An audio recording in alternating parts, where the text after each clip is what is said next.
And still the numbers grow. Officially 41 dead and more than 1,300 infected with the new virus, the majority in Wuhan, Hubei province, where this all began. Today, China's President Xi Jinping warned it was spreading. And indeed, scientists at Imperial College London suggest as many as 4,000 people were infected by January the 18th.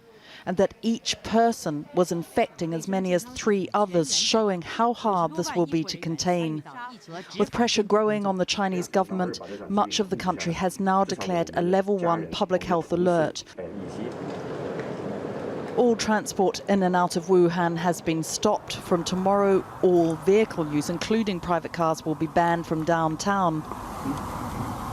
In the city of 11 million, 6,000 taxis will be deployed to help people get around. It is in quarantine.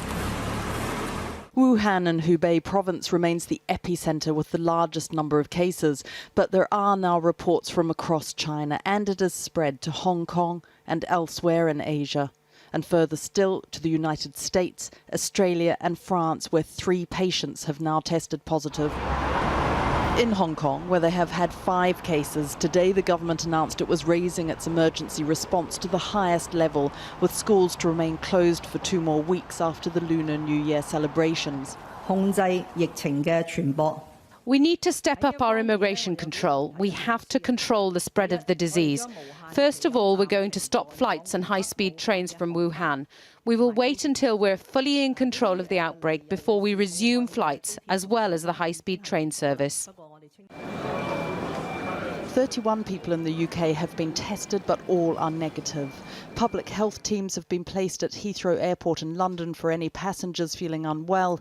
And Channel 4 News understands that medical teams will also be placed at other major airports around the country over the next few days.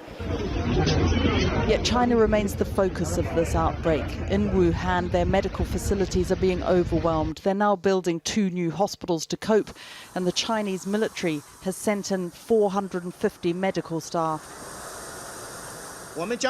We will make every effort to mobilize all sectors of the community, both at home and abroad, to make special donations of urgently demanded medical-related materials and relevant drugs that meet the requirements. Unlike influenza, there is no vaccine for this new virus, which has never been seen in humans before. Experts are concerned about how it might mutate. The symptoms include a dry cough and a fever, but people can remain asymptomatic, unaware that they can spread the disease.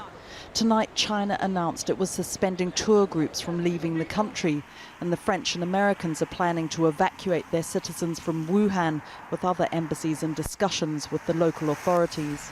The increase in the official numbers itself is not currently a sign that the crisis is worsening. It could reflect better monitoring and detection, but nobody is taking any chances. Victoria MacDonald reporting. Well, earlier I spoke to Ben Kavanagh, who's from Ireland and working as a teacher in Wuhan. I started by asking him what the situation was like in the city. Well, where I am is usually quite a busy street. But if you were to look outside now, you would have no idea it's Chinese New Year. It's like a ghost town out there. And I mean, how does that feel? It's hard to describe because there's nothing's ever prepared me for anything like this. It's as if I'm in a dystopian movie. It's hard, like there's 10 million people in the city and there's no one on the street. And from midnight to night, they're banning all transport. So no personal vehicles unless absolutely essential. So there'll be nothing out there tomorrow. Now, you seem quite calm, given what you're describing. Is there any sense of panic? As the days go by, the panic seems to be increasing. I try to not worry until it's time to worry. There's no point worrying now. I'm not sick now. I'll worry if I get sick. But yesterday, in an American group chat, the people were freaking out a little bit. Today, just a few minutes ago, people in the British group chat, they were freaking out because the UK government don't appear to be doing anything, while the French and the American governments look like they're taking action for their citizens.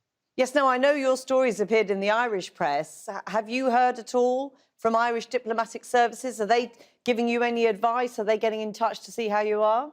I haven't heard anything from anyone, but I also haven't tried to reach out because it's also Chinese New Year. So, consulates and embassies, they're not open today. But for Ireland, I haven't heard from anyone, but I haven't tried to reach anyone. I don't think it makes sense to leave. We're here. And if we left, we would feel better. But then we're only risking spreading the disease. You're there on your own, as I understand it. What, if any, precautions can you take, or are you being told to take, to prevent catching this virus? Well, the best thing to do is stay at home. But unfortunately, that's just not possible the whole time. So when you do go outside, I actually wear swimming goggles, would you believe it?